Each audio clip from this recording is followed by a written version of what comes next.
Hello guys, welcome back to Heavenly Bond. Guys, आज हम video लेके आए हैं आपके लिए वॉर्म्स के बारे में। गाइस, अक्सर माँ बाप की ये प्रॉब्लम होती है कि हमारे बच्चे कुछ खा नहीं रहे हैं या वो खाते हैं तो वॉमिट कर देते हैं और उनका वेट लॉस हो रहा है, खून की कमी हो रही है। गाइस, ये सब ऐसे सिम्टम्स हैं जो आपको इस आशंका में ले जाते हैं कि कहीं हमारे बच्चों के पेट में कीड़े तो नहीं हैं। तो आज हम इसी बारे में बात करेंगे, इसके सिम्टम्स के बारे में बात करेंगे कि अगर आपके बच्चों के पेट में कीड़े हैं तो उसके क्या सिम्टम्स होंगे, कैसे साइंस आपको दिखेंगे, उसके कॉजेस क्या क्या हो सकते हैं, और साथ में हम ये भी जानेंगे कि उसको होम रेमेडीज से प्लस मेडिकेशन से कैसे हम सही कर सकते हैं। तो चलिए आइए वीडियो को स्टार्ट करते हैं। बट स्टार्ट करने से पहले गाइज आप सबसे रिक्वेस्ट है कि वीडियो को लास्ट तक जरूर देखिएगा, तभी आप पूरा इसका कॉजेज एंड रीजन समझ पाएंगे। साथ में आप हमें इंस्टाग्राम और फेसबुक पे भी फॉलो कर सकते हैं। हम अच्छे अच्छे पोस्ट और पिक्चर्स वहां अपलोड करते रहते हैं। आई एम श्योर आप सबको बहुत अच्छा लगेगा। तो चलिए वीडियो को स्टार्ट करते हैं। चलिए गाइस, जानते हैं कुछ सिम्टम्स के बारे में जिससे आप ये फिगर आउट कर सकें कि क्या आपके बच्चों के पेट में कीड़े हैं, ये जो सिम्टम्स हैं क्या उसकी तरफ लेके जा रहे हैं। तो सबसे पहले गाइस जो सिम्टम है वो है स्पिटिंग। अक्सर बच्चे क्या करते हैं कि आप उनको जब कुछ खिला रहे हो तो थोड़ी देर के बाद वो उसको स्पिट आउट कर देते हैं। तो हम लोग को लगता है कि बच्चों का बिहेवियर खराब हो रहा है या वो किसी मिसबिहेवियर की तरफ जा रहे हैं। गाइस, ऐसा बिल्कुल भी नहीं है। ये सिर्फ एक साइन है, क्योंकि जब बच्चों के पेट में वॉर्म्स आ जाते हैं तो वो सलाइवा सिक्रीट करता है। तो जब मुंह में बहुत ज्यादा सलाइवा हो जाता है तो उससे वो जो भी खाना आप खिला रहे हो वो बाहर स्पिट हो जाता है। तो ये एक बहुत ही इम्पोर्टेंट सिम्टम है, अक्सर ये नोटिस किया जाता है। दूसरा सिम्टम है गाइस कि पॉटी में फाउल स्मेल, यानी कि अगर आपके बच्चों के पूप में बहुत ही गंदी स्मेल आ रही हो तो ये भी एक सिम्टम है कि बच्चों के पेट में कीड़े हो गए हैं। उसके बाद गाइस हम बात करते हैं कि बच्चों के एनस में या उधर के एरिया में अगर इचिंग क्रिएट हो गई है, बच्चों को इचिंग हो रही है, तो ये भी एक सिम्टम है कि बच्चों के पेट में कीड़े हो गए हैं। उसके बाद गाइस अगर एब्डोमिनल पेन नोटिस किया जाए बच्चों में तो ये भी एक साइन होता है और सिम्टम होता है बच्चों के पेट में कीड़े का। लास्टली हम बच्चों में देखते हैं कि रात में वो अच्छे से सोते नहीं है, स्लीप में बहुत डिस्टर्बेंस हो गई है, उनको उलझन होती है, वो उठ जाते हैं, रोते हैं, कोई ना कोई जो डिस्टर्बेंस स्लीप में होती है वो भी हमें ले जाती है उसी सिम्टम की तरफ जो बताती है कि बच्चों के पेट में कीड़े हैं। तो गाइस, ये कुछ सिम्टम्स हैं जो हमें बताते हैं, ये कुछ इम्पोर्टेंट सिम्टम्स हैं, और भी सिम्टम्स नोटिस हो सकते हैं। बट ऐसा नहीं है कि ये सारे सिम्टम्स हो तभी आपके बच्चों के पेट में वॉर्म्स हो। इनमें से एक भी हो सकता है, सारे भी हो सकते हैं, 2 या 3 भी हो सकता है। आइए बात करते हैं कुछ अदर सिम्टम्स के बारे में। तो गाइस, कुछ अदर सिम्टम्स हो सकते हैं जैसे कि डायरिया, कॉन्स्टिपेशन, वॉमिटिंग, या फिर बिहेवियरल चेंज हो जाता है बच्चों में, यानी कि अक्सर बच्चे चिड़चिड़े हो जाते हैं, उनका व्यवहार बहुत चेंज हो जाता है। तो हम लोग सोचते हैं कि बच्चों का व्यवहार क्यों ऐसा हो रहा है, तो ये भी उसका एक रीजन हो सकता है। गाइस, अक्सर बहुत गैस क्रिएट हो जाती है बच्चों में।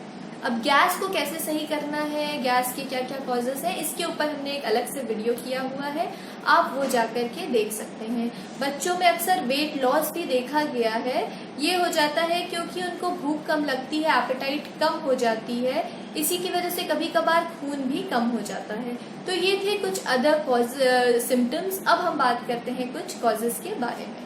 सो गाइस, बात करते हैं कॉजेस के बारे में कि क्या रीजंस हैं जिसकी वजह से बच्चों में ये सिम्टम्स होते हैं, जिसकी वजह से पेट में कीड़े हो जाते हैं। तो गाइस, सबसे पहले जानते हैं कि किस एज में नोटिस किया जाता है। आपने देखा होगा कि छोटे बच्चों में ये प्रॉब्लम्स नहीं होती हैं, मोस्ट ऑफ द केसेस में बहुत रेयर होती है। अक्सर जब बच्चे क्रॉल करना स्टार्ट करते हैं 7 से 8 महीने के बाद, फिर चलना स्टार्ट करते हैं, उसी टाइम में ये ज्यादा नोटिस किया जाता है।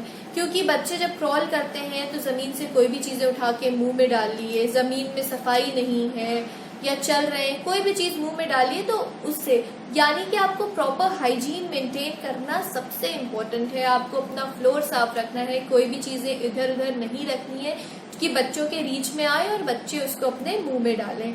उसके साथ आपको अपने हैंड्स, बच्चों के हैंड्स, सब कुछ हमेशा क्लीन रखना है, प्रॉपर क्लेanलीनेस मेंटेन करनी है। डायपर जब आप बच्चों के चेंज कर रहे हो उस टाइम भी बहुत ज़्यादा क्लेanलीनेस का आपको ध्यान देना है, क्योंकि डायपर क्लेanलीनेस अगर नहीं रहेगी तो उससे भी वॉर्म्स क्रिएट हो सकते हैं। जो हमने बात की थी सिम्टम्स में कि इचिंग इन दी एनस, ये उसी से क्रिएट होता है गाइस। साथ में आपको बच्चों के नेल्स का प्रॉपर ध्यान रखना है कि नेल्स क्लीन रहें और प्रॉपर ट्रिम करते रहिए उन्हें टाइम टू टाइम।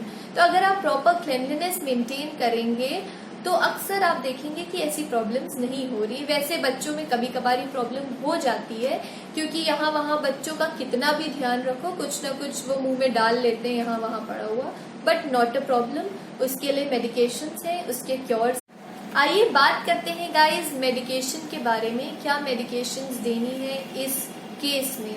सिर्फ एक सिंपल सी मेडिसिन है एल्बेंडाजोल, 400 mg की एक बॉटल आती है, आपको वो लेनी है और उसमें से 200 mg यानी हाफ ऑफ द बॉटल आपको बच्चों को देनी है। जब बच्चे 6 महीने से ऊपर के और 2 साल से कम के हो उस टाइम का ये डोज है कि बच्चों को 200 mg आपको एल्बेंडाजोल देनी है। सोने से जस्ट पहले वो पूरा पिला दीजिए और इसको आपको फिर से रिपीट करना है आफ्टर 15 डेज। जैसे आपने आज दिया है तो 15 डेज के बाद में आप फिर से वो जो बचा हुआ है बॉटल में 200 mg वो वापस से बच्चों को दे दीजिए। इतना सफिशिएंट रहता है मोस्ट ऑफ द केसेस में। अब बात करते हैं जब बच्चे 2 साल से ऊपर के हो जाते हैं, तब उनको हमको ये सेम मेडिसिन देनी है, बट उनको वो पूरी बॉटल यानी 400 mg की जो बॉटल होती है वो पूरी देनी है। सेम टाइम पे रात में सोने से पहले दे दीजिए और उसके बाद 15 डेज के बाद में फिर से एक बार आप एक बॉटल और दे दीजिएगा, इतना